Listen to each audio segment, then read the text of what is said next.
The old upright piano wasn't anything special. Its dark wood finish had seen better days, and a few of the ivory keys had yellowed with age, but to Eliza Matthews, it was perfect. Her fingers danced across the keys as afternoon sunlight streamed through the tall windows of the community center's music room. The piece she was playing, Chopin's Ballad No. 1, filled the space with its haunting melody. Eliza tucked a strand of brown hair behind her ear and frowned at the sheet music. This passage had been giving her trouble for weeks. At 17, she'd been playing piano for 12 years, but this piece for her upcoming recital was pushing her abilities. She started again, her brow furrowed in concentration. The community center was nearly empty on Thursday afternoons. That's why Eliza loved practicing here instead of at home, where her little brother's video games and her parents' conversations always seemed to seep through the walls. Here, she could lose herself in the music without distractions. Mrs. Patel, who ran the front desk, had given Eliza permission to use the room whenever it wasn't booked for community events. "That girl practices like she's trying to move mountains with those fingers," she often told other staff members with a proud smile. Eliza had been coming here for almost 2 years now, ever since their family moved to Oak Ridge. She paused and flexed her fingers before starting the difficult passage again. The notes flowed more smoothly this time, and she smiled to herself, pleased with the progress. Just as she was building to the crescendo, the door banged open. What in God's name is all this racket? Eliza's fingers slipped, hitting several wrong notes at once. She spun around on the bench, startled by the harsh voice.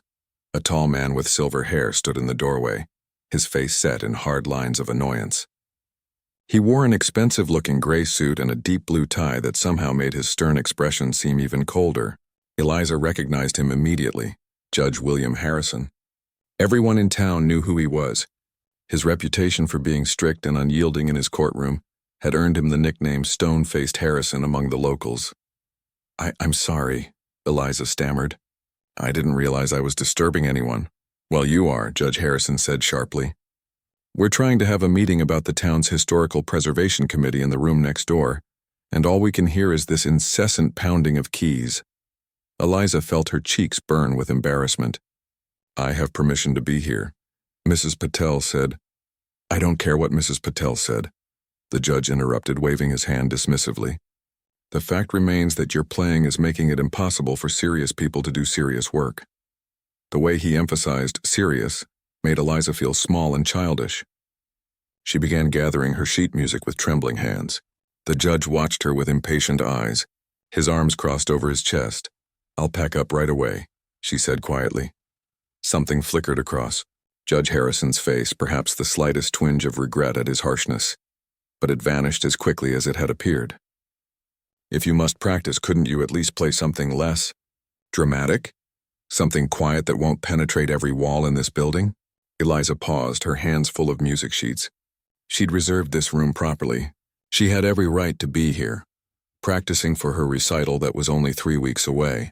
The thought of her piano teacher's disappointment if she showed up unprepared gave her a small boost of courage. "Sir, I've reserved this room for practice time. I'm preparing for an important recital, and this is the only place I have to practice properly." Her voice was respectful but firm. Judge Harrison's eyebrows rose slightly, seemingly surprised that this teenager would stand up to him at all. His lips pressed into a thin line as he glanced at his watch. "Our meeting will last another hour. After that, you can pound away to your heart's content." He turned to leave, then added over his shoulder, "Until then, find something else to do with your time." The door closed behind him with a decisive click, leaving Eliza alone with the sudden silence that felt heavier than before. She sat back down on the bench, deflated. An hour wasn't long in the grand scheme of things, but it was a significant chunk of her limited practice time today. Her mother would be picking her up in an hour and a half, and she still hadn't mastered that difficult passage. She stared at the piano keys, frustration building inside her. The judge's dismissive attitude stung more than she wanted to admit. To him, she was just a noisy teenager, her music nothing but an annoyance. He hadn't even bothered to listen to what she was playing or consider that it might be important. Eliza glanced at the clock on the wall. Maybe she could find somewhere else to wait out the hour. The library across the street might be a good option. She could read through her music mentally, at least. It wasn't the same as practicing on an actual piano, but it was better than nothing. As she was sliding her music into her backpack, the door opened again. This time it was Mrs. Patel, her round face creased with concern. "Eliza, dear, I just ran into Judge Harrison in the hallway. He seemed quite upset." Her voice carried the soft lilt of her native Gujarat. "He said I was disturbing their meeting," Eliza explained, trying to keep the hurt from her voice. "I didn't realize they were next door." Mrs. Patel tutted sympathetically. "That man has forgotten what it's like to be young, I think. Ever since he lost his wife, he's been nothing but work and frowns." She patted Eliza's shoulder. "Don't you worry about him. The historical committee always meets in the Rose Room on Thursdays. They should know by now that music happens in the rooms around here." Eliza zipped up her backpack. "It's okay. I'll just go to the library until they're done." "Nonsense," Mrs. Patel said firmly. "Come with me."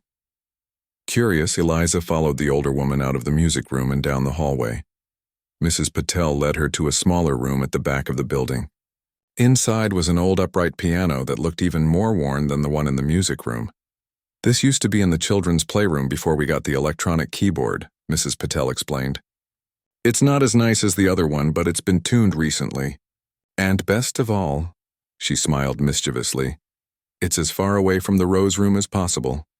Eliza set down her backpack, touched by Mrs. Patel's kindness. "Thank you so much. That's what community centers are for, dear. Community. And you're as much a part of it as Judge Harrison, fancy title or not." Mrs. Patel headed toward the door. "I'll tell your mother where to find you when she arrives." Left alone in the smaller room, Eliza examined the piano. Its keys were slightly stiff under her fingers and the pedals squeaked when pressed, but the sound was surprisingly warm and rich. She spread her music on the stand and began to play again, softly at first, then with growing confidence as she lost herself once more in Chopin's haunting melody. Time slipped away as she worked through the difficult passages. The old piano had a different feel than the one she was used to, but there was something honest about its worn keys and mellow tone.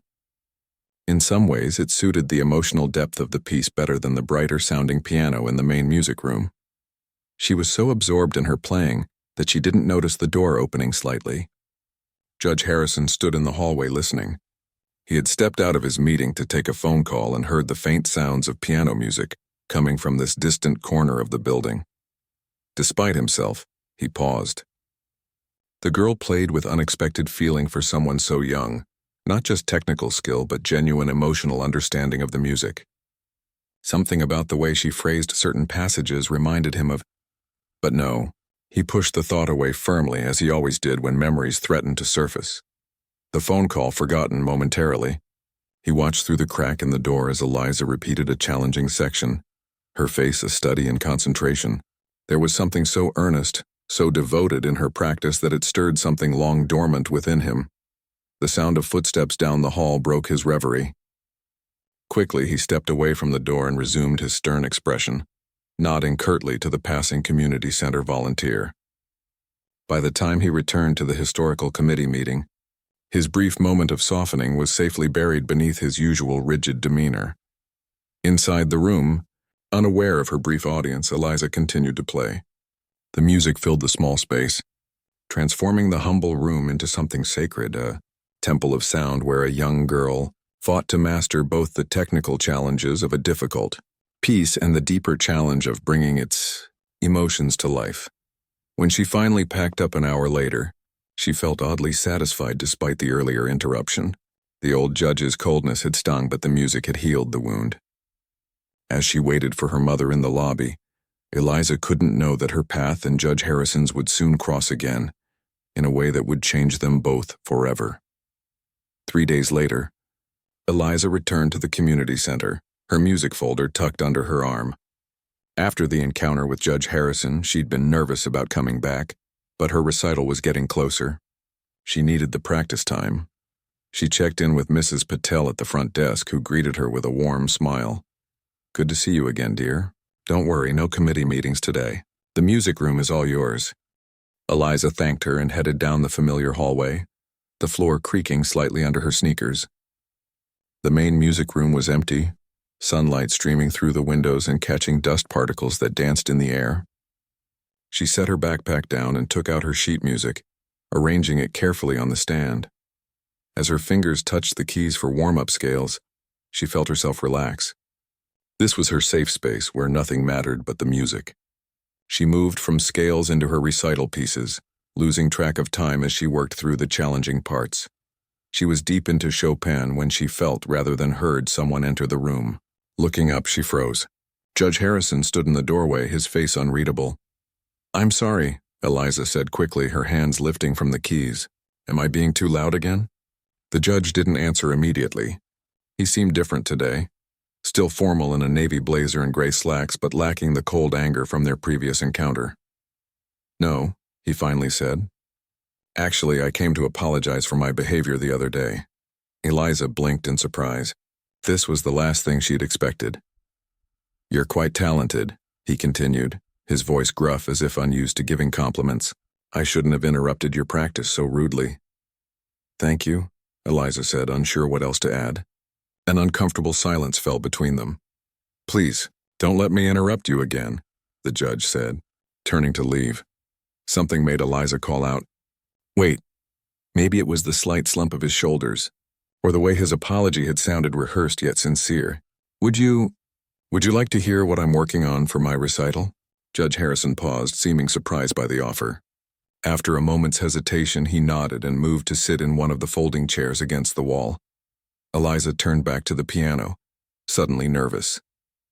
She took a deep breath and began playing the Chopin piece from the beginning, trying to focus on the music rather than her unexpected audience.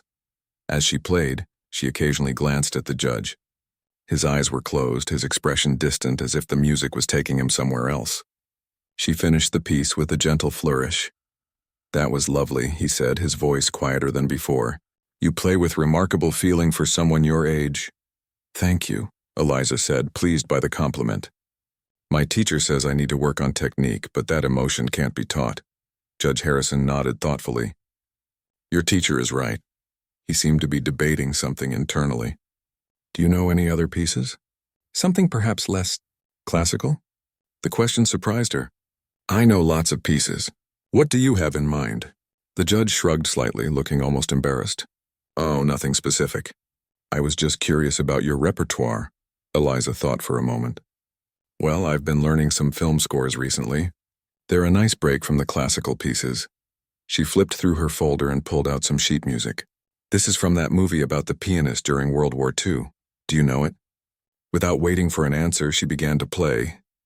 The melody was haunting and delicate, rising and falling like a whispered conversation. She was so absorbed in the music that she didn't notice the change in Judge Harrison's demeanor until she finished and looked up. His face had gone pale, his hands gripping the edges of his chair so tightly that his knuckles had turned white. "Judge Harrison, are you all right?" Eliza asked, alarmed. He seemed to come back to himself slowly, blinking as if waking from a dream or a nightmare. "Where did you learn that piece?" His voice was barely above a whisper. "My grandmother taught it to me," Eliza explained, confused by his reaction. "It wasn't actually from the movie. That was just how I remembered it. My grandmother said it was an obscure piece called Claire's Sonata. She learned it from a friend years ago." At the mention of the name Claire, Judge Harrison stood up abruptly, his chair scraping against the floor. "Judge Harrison? I need to go," he said. But instead of leaving, he just stood there, looking lost. Eliza rose from the piano bench, worried now. "Should I get someone? Mrs. Patel?" "No." His voice was firm again, but different from his courtroom sternness. This was the voice of a man trying desperately to keep control. "No, I'm fine. It's just that piece. I haven't heard it in a very long time." Something clicked in Eliza's mind. "Did you know it?" A sad smile touched his lips briefly. "Yes, very well." He took a deep breath. "My wife used to play it." "Oh." Eliza didn't know what to say. Everyone in town knew Judge Harrison was a widower, but few people ever heard him mention his wife. The silence stretched between them, filled with unspoken questions. "Would you like some water?" Eliza finally asked, reaching for her water bottle in her backpack. Judge Harrison shook his head but finally sat back down. "Your grandmother," he said slowly. "What's her name?" "Dorothy Matthews. But everyone calls her Dot." A look of recognition crossed his face. Dorothy Fisher before she was married. It was Eliza's turn to be surprised. Yes, how did you know? Your grandmother and my wife were friends in college. They played in the same chamber music group. His voice softened with the memory. Claire was the pianist. Dorothy played violin, if I remember correctly. That's right, Eliza said, amazed by the connection. Grandma still plays sometimes, though she says her fingers aren't as nimble as they used to be. Judge Harrison nodded, lost in thought. When he spoke again, his voice had an urgency to it. That piece you just played, Montclair's Sonata, it wasn't published. It was written for my wife by a composer friend of hers. Really? Eliza was intrigued. Grandma never told me that part. She just taught it to me because she thought it was beautiful. It is beautiful, Judge Harrison agreed, his stern facade crumbling further. Claire played it at our wedding, and many times after that. He paused, swallowing hard. I hadn't heard it since she died 3 years ago. The raw emotion in his voice made Eliza's throat tighten. She'd never seen an adult, especially not someone as formidable as Judge Harrison, look so vulnerable. I'm sorry, she said softly. I didn't know. Of course you didn't, he replied, making an obvious effort to compose himself. How could you? Another silence fell, but it was different now, less awkward, more contemplative. Would you? Eliza hesitated, then found her courage. Would you like to hear it again? Something flickered in Judge Harrison's eyes. Pain, longing, gratitude, she couldn't tell which. After a moment, he nodded. Eliza returned to the piano and began playing Claire's Sonata again, this time with a deeper understanding of its significance. She put everything she had into the performance, trying to honor both the music and the woman who had once loved it. As she played, she watched Judge Harrison from the corner of her eye. His eyes were closed again, but tears slid silently down his cheeks. He made no move to wipe them away. When the final notes faded, neither of them spoke for a long moment. Finally, Judge Harrison cleared his throat. Thank you, he said simply. You're welcome, Eliza replied, equally simple. He stood up, more steady now. Your grandmother, is she still in town? Eliza nodded. She lives with us. She moved in last year after Grandpa died. Please give her my regards. William Harrison. I will. He moved toward the door, then paused. You play beautifully, Eliza. Your recital will be wonderful. Thank you, she said, surprised he remembered her name. It's on the 27th at the high school auditorium. Judge Harrison nodded, though she couldn't tell if he was acknowledging the information or simply ready to leave. At the door, he turned back once more. Would you mind if I came back sometime? To hear you play? The request was so unexpected that Eliza took a moment to respond.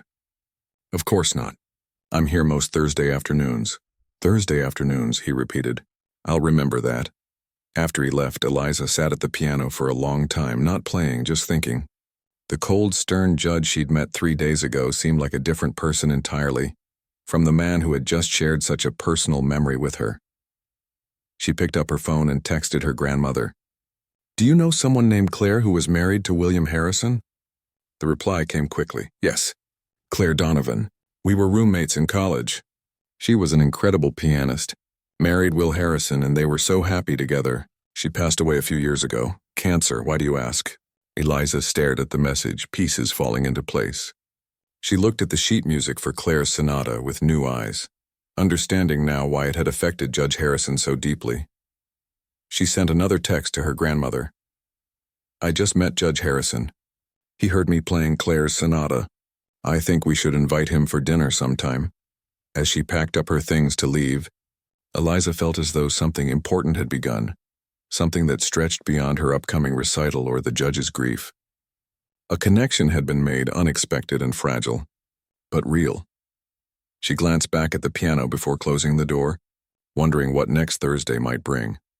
The Matthews' modest 2-story house buzzed with activity on Sunday afternoon.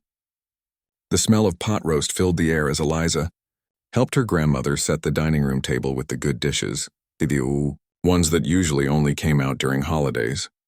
Still can't believe, Judge. Harrison agreed to come for dinner, her mother said, checking the roast in the oven. He hardly ever socializes, from what I hear. He was Claire's husband, Grandma Dot said simply, as if that explained everything. And perhaps it did. After Eliza's encounter with the judge at the community center, her grandmother had immediately reached out to him. One phone call had turned into an invitation to Sunday dinner, which, to everyone's surprise, he had accepted. "He's not as scary as everyone thinks," Eliza insisted, carefully placing water glasses on the table. "He just seems that way at first. The whole town calls him Stone-Faced Harrison," her 12-year-old brother Tyler said, looking up from his phone. "Bobby Miller's dad got a traffic ticket last month, and he said the judge didn't smile once during the whole hearing." "People change when they lose someone they love," Grandma Dot said, a shadow crossing her own face. It had been just over a year since Grandpa Matthews had passed away. They build walls. The doorbell rang, cutting through the conversation. Eliza's father, who had been nervously straightening his tie in the hallway mirror, went to answer it. Judge Harrison stood on their porch, looking somehow both imposing and uncomfortable in his pressed slacks and button-down shirt. He held a bouquet of flowers and a bottle of wine. "Welcome, Judge Harrison," Mr. Matthews said, extending his hand. "Please come in." "Thank you for inviting me," the judge replied, his voice more formal than it had been in the music room with Eliza. "And please call me William." He stepped inside, and Eliza noticed how his eyes took in everything. The family photos on the wall, the slightly worn furniture, the mismatched throw pillows on the couch. Not judging, just observing, as if trying to piece together the life of this family. Then Grandma Dot appeared from the dining room, and something in the judge's face softened. "Dorothy," he said, a smile touching his lips. "It's been far too long." "Will," she replied, stepping forward to take his hands. "You look exactly the same." He laughed softly, a sound that surprised Eliza. "That's a polite lie, but I appreciate it." Grandma Dot's eyes shone with unshed tears. "I think about Claire often. She was one of the best friends I ever had." The judge nodded, his own eyes growing misty. "She spoke of you often as well, even after you moved away." An understanding passed between them. The shared history of people who had once been close and then drifted apart through no one's fault. Just the natural flow of life taking them in different directions. Introductions were made all around.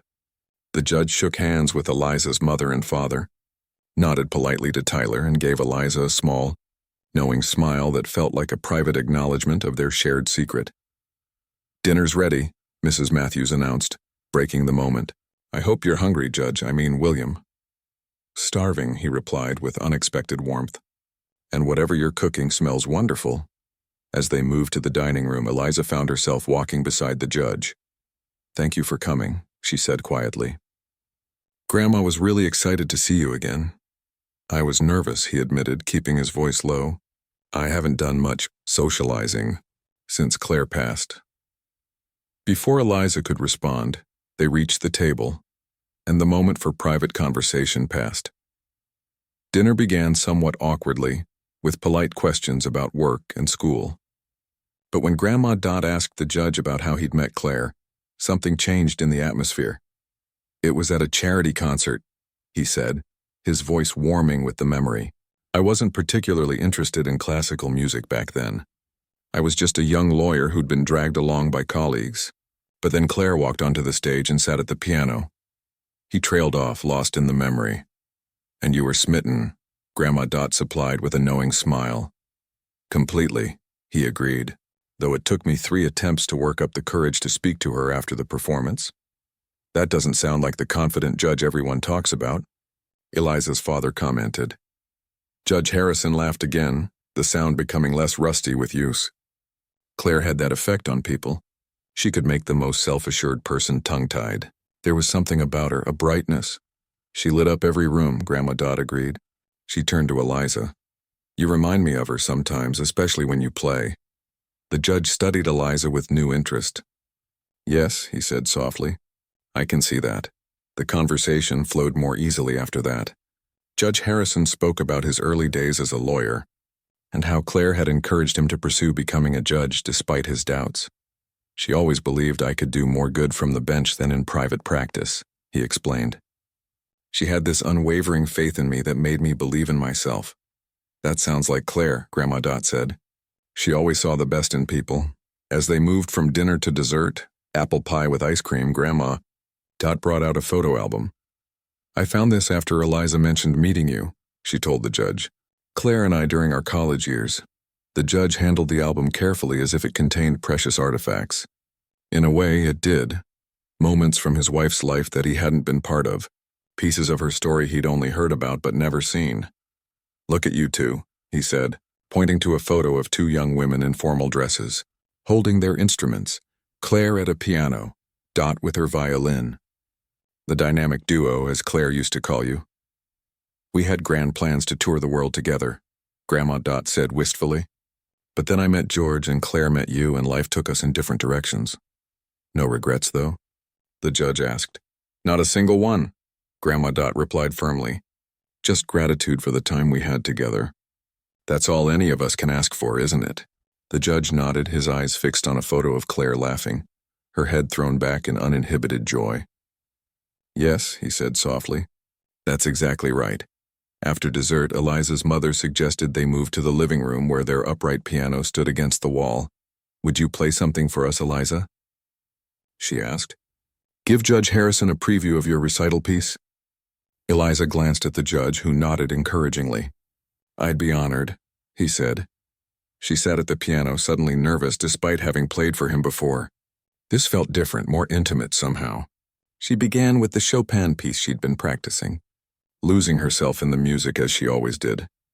When she finished, the small audience applauded. The judge most enthusiastically of all. "Remarkable," he said. "You've made progress even since I heard you last week. Would you play Claire's sonata too?" Grandma Dot asked gently. "I haven't heard it in so long." Eliza looked at Judge Harrison, silently asking permission. He hesitated, then nodded. As Eliza played the haunting melody, she watched the faces of her family. Her parents listened appreciatively, though they'd heard her practice it before. Tyler, for once, wasn't on his phone, but was watching her fingers move across the keys with unusual interest. Grandma Dot had closed her eyes, swaying slightly with the music, lost in memories. And Judge Harrison? He sat perfectly still, his hands clasped tightly in his lap, but his expression wasn't one of pain, as it had been the first time he'd heard her play it. Instead, there was a kind of peaceful acceptance on his face, as if the music was washing over old wounds, not reopening them. When she finished, there was a moment of complete silence before anyone spoke. "Claire would have loved to hear you play that," the judge said, his voice rough with emotion but steady. "She always said music shouldn't be kept locked away. It needs to be shared to stay alive." "That sounds exactly like something she would say," Grandma Dot agreed, wiping a tear from her cheek.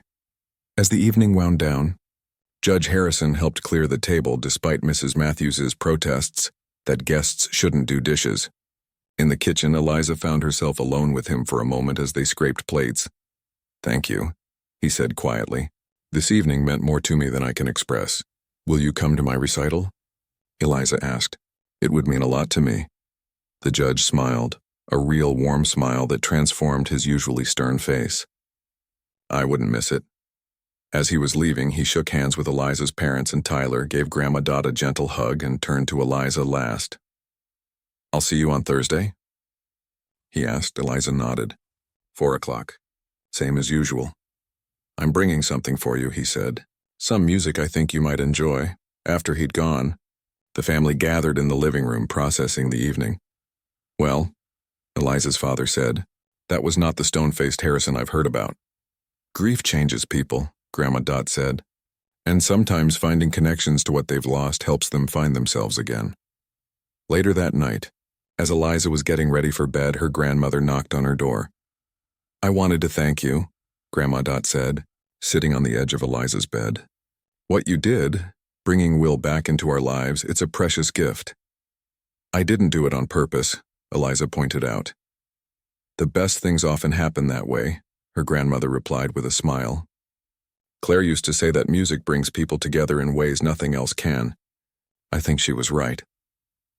As her grandmother left, Eliza thought about the judge, William, and how different he seemed from their first meeting.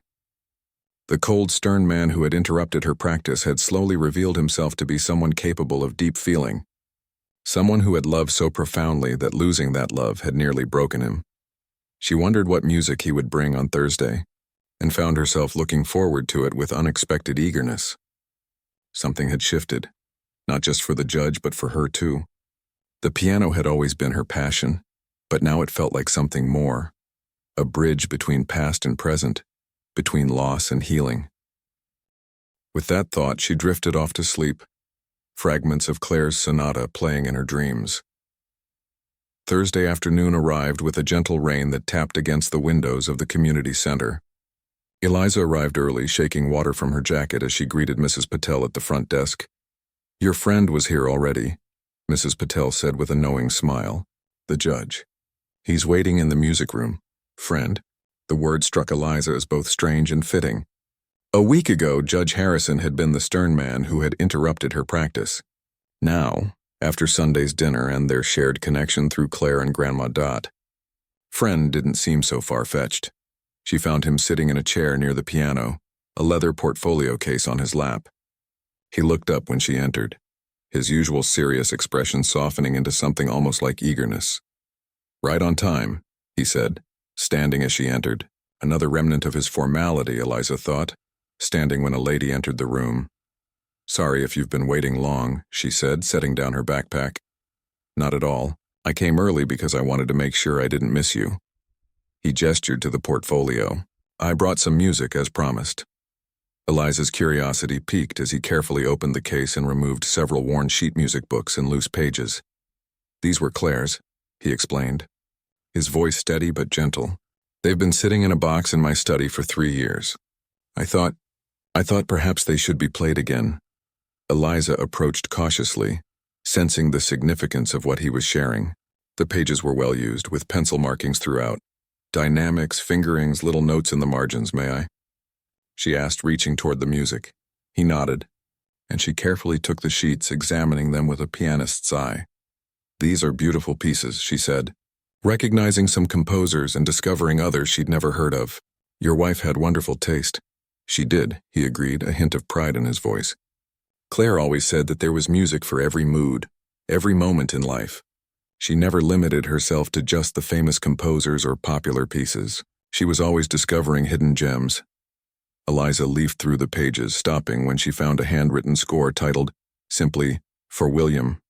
"Did Claire compose too?" she asked, holding up the page. The judge's eyes softened. She dabbled. "That one," he paused, clearing his throat. "That one was for our 15th anniversary. She played it for me that night. I never heard it again. She was diagnosed 3 months later." Eliza carefully set the handwritten score aside, treating it with the reverence it deserved. "Would you like to hear some of these?" she asked, selecting a few of the printed pieces. "Very much," he replied, settling back in his chair. Eliza began with a lively Mozart piece that had Claire's fingerings marked throughout. As she played, she tried to imagine Claire's hands on these same keys, following the same markings, bringing the same notes to life decades earlier. The judge sat with his eyes closed, listening intently. When she finished, he opened his eyes and nodded. "Claire played that faster," he said with a small smile. "She always took Mozart at a breakneck pace. Nearly gave her piano teacher a heart attack." Eliza laughed. "My teacher is always telling me to slow down too. She says I race through the pretty parts." "Perhaps that's something you and Claire would have had in common," the judge said. She was always rushing toward the next beautiful thing. Something in his voice made Eliza pause.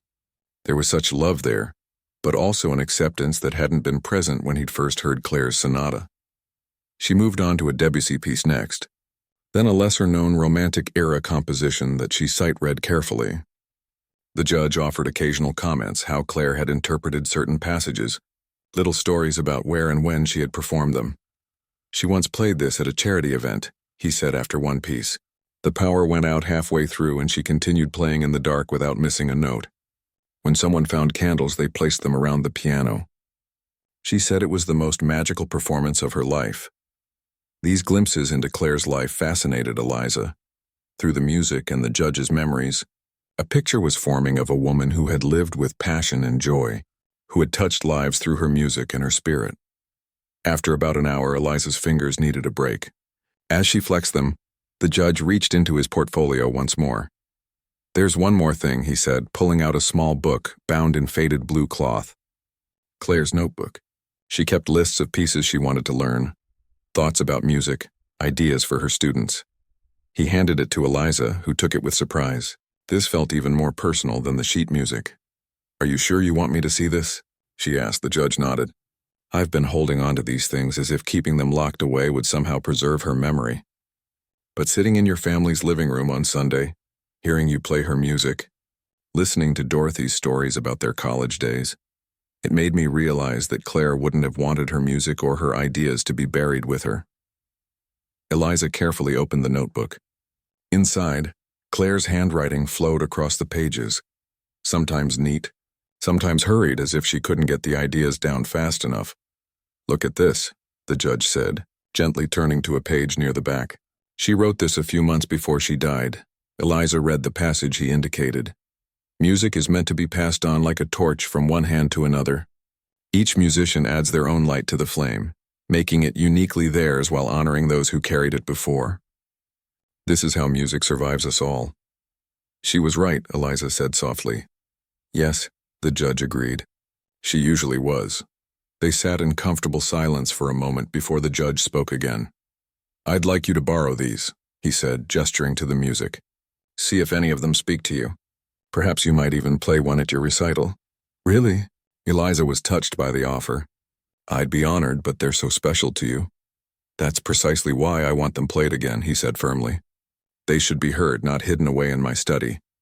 As Eliza carefully organized the music, the judge watched her with a thoughtful expression. "You know," he said, "Claire taught piano for many years. Students of all ages. She always said that teaching made her a better musician because it forced her to think about why she made the choices she did, not just play by instinct." Eliza nodded, understanding. "My teacher says the same thing. Before she got sick, Claire was talking about opening her own small music school." His voice took on a wistful quality. "She had such plans." "That sounds wonderful," Eliza said, imagining what such a school might have been like with someone as passionate as Claire at its heart. "Life doesn't always go as planned," the judge said, a touch of his old sternness returning. But then he softened again. "But sometimes it surprises you with unexpected gifts." Their session ended with promises to meet again the following week. As Eliza packed up Claire's music alongside her own, she felt the weight of responsibility. These weren't just pieces of paper with notes. They were pieces of Claire's life, of her passion, of the love between her and the judge. Over the next 2 weeks, a pattern formed. Every Thursday, Judge Harrison, who had gradually become William to Eliza, would arrive at the community center with more stories, more music, more pieces of Claire to share. Sometimes Mrs. Patel would bring them tea as they worked through the music, smiling at the unlikely friendship that had blossomed. Once Grandma Dot joined them, filling in gaps in William's stories with her own memories of Claire in college. She once stayed up 3 nights straight to perfect a piece for a competition, Grandma Dot recalled, fell asleep at the piano during her practice session before the actual performance. But she still won first place. William laughed at the story. "That sounds like Claire. She could be incredibly stubborn when she set her mind to something. Wonder who else that reminds me of," Grandma Dot said with a meaningful glance at Eliza, who pretended not to notice as she concentrated on a difficult passage. As Eliza's recital approached, her practice sessions became more focused. William listened with an increasingly critical ear, offering suggestions that were always thoughtful, drawn from years of listening to Claire play and discuss music. "You're racing through that transition," he noted during one practice. "Claire would say you need to give the audience time to breathe with you." Eliza tried again, slowing the passage just enough to let the harmonies resonate before moving on. The difference was subtle but significant. "Yes," William said, satisfaction in his voice. "That's it exactly." The Tuesday before her recital, Eliza made a decision. After playing through her main program, she turned to William with determination. "I want to play for William at my recital," she said. "As my encore piece." William stared at her, clearly taken aback. "Claire's composition? But you've only just started working on it." "I've been practicing it at home," Eliza admitted. "I wanted it to be a surprise, but I should probably get your permission first." For a moment she feared she had overstepped. The piece was so personal, so intimate, a love letter in musical form from a wife to her husband. "Are you sure?" William asked finally. "It's not an easy piece." "I'm sure," Eliza said firmly. "It deserves to be heard." William was quiet for so long that Eliza began to worry she had upset him. Then, to her surprise, he reached over and patted her hand, a brief, awkward gesture that nonetheless conveyed deep emotion. "Claire would be honored," he said simply. "As am I." When Eliza left the community center that day, she felt a new sense of purpose. The recital had always been important to her, a chance to showcase her hard work and talent. Now it had taken on additional meaning, a way to honor Claire's memory and the unexpected friendship that had grown from a moment of conflict. That night, as she practiced for William one more time before bed, she thought about how a chance encounter, an interruption that had seemed so negative at the time, had led to something beautiful and healing. Like the music itself, life could take unexpected turns, leading to harmonies no one could have predicted. The night of Eliza's recital arrived with a sky full of stars and a gentle breeze that rustled through the trees outside the high school auditorium. Inside, piano students and their families milled about the lobby, creating a buzz of excited conversation and last-minute nerves. Backstage, Eliza peeked through the curtain at the filling seats. Her stomach fluttered with butterflies as she scanned the crowd for familiar faces. Her parents and Tyler were in the third row, her mother already holding her phone ready to record. Grandma Dot sat beside them, elegant in a vintage blue dress she hadn't worn in years, and there, in the front row, sat William Harrison. Not in his usual courtroom attire, but in a dark suit with a tie that Eliza recognized as the same shade of green as the cover of Claire's music notebook. He sat perfectly straight, hands resting on his knees, his expression a mixture of anticipation and something deeper, a kind of quiet hope. 5 minutes. "Everyone, Miss Chen, the piano teacher," announced to her gathered students. "Remember, you've all prepared beautifully. Just breathe and let the music flow through you." Eliza took a deep breath, smoothing down her dark purple dress. She'd chosen it carefully, wanting to look mature but not pretentious. Her hair was pulled back in a simple style that her mother had helped her with, allowing a few curls to frame her face. "You look wonderful," Ms. Chen said, stopping by Eliza. "And your pieces sound beautiful. I'm especially curious about this encore piece you mentioned, the one you've been practicing on your own." "It's special," Eliza said simply. She hadn't told Ms. Chen the full story about William and Claire, feeling somehow that it was too personal to share widely. "Well, I look forward to hearing it," Ms. Chen replied with a smile. "You're third in the program. Remember, breathe through the nerves. Let the music speak," Eliza finished for her, repeating Ms. Chen's familiar advice. The recital began with the younger students performing their shorter, simpler pieces. Eliza watched from the wings, her mind going through her own program one last time. The Chopin piece she had been practicing when she first met William, a Bach prelude that showed off her technical skills, and finally a Debussy piece that Claire had loved, according to William.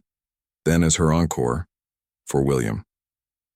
She had practiced it until her fingers knew every note, every subtle dynamic shift. It wasn't technically the most difficult piece, but it required heart, an understanding of the emotion behind the notes. William had helped her understand that, sharing the story of their anniversary night when Claire had first played it for him. Next up, Eliza Matthews performing works by Chopin, Bach, and Debussy, the announcer said. Eliza stepped onto the stage, the spotlight momentarily blinding her. She blinked, then found William in the front row. He gave her a small nod, just a slight tilt of his head, but in it she read all his encouragement. She seated herself at the grand piano, adjusted the bench, and took a moment to center herself. Then she began the Chopin, the haunting melody filling the auditorium. As she played, all her nervousness faded.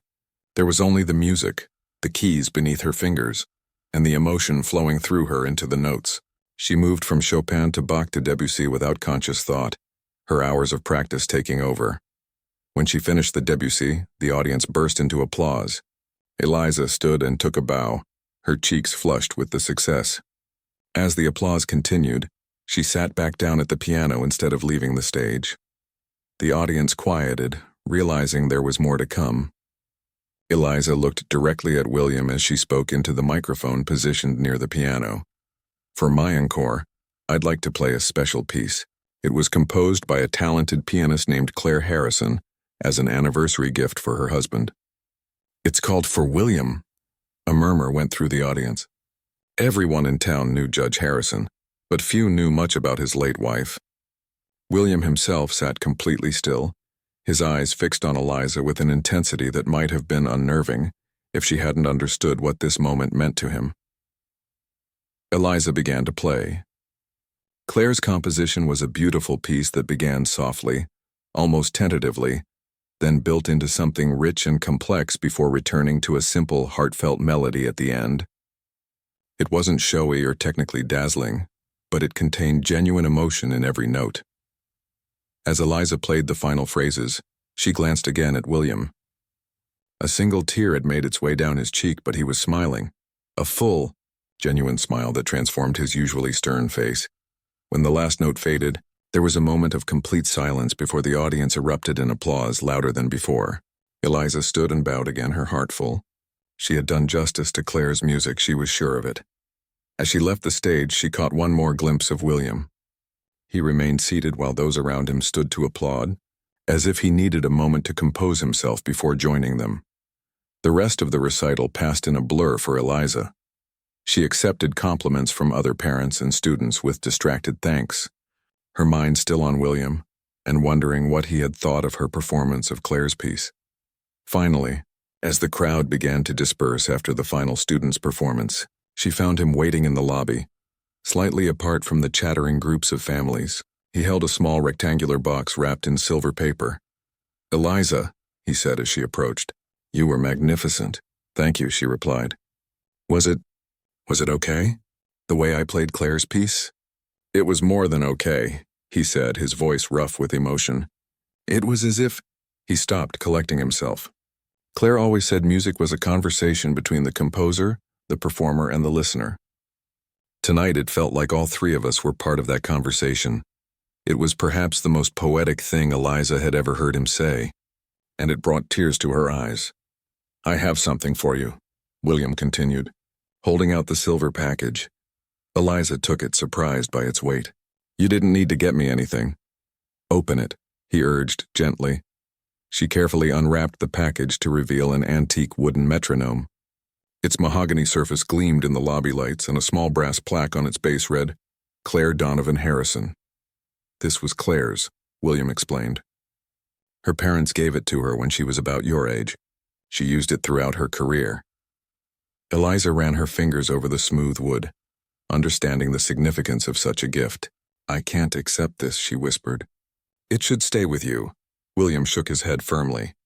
"Claire would want it to be used, not sitting on a shelf gathering dust. Besides," he added with a small smile, "you clearly need it more than I do. You still rush the allegretto passages." The gentle teasing broke the solemnity of the moment, and Eliza laughed even as she blinked back tears. "Thank you," she said, holding the metronome carefully. "I'll treasure it." Her family approached then, full of pride and congratulations.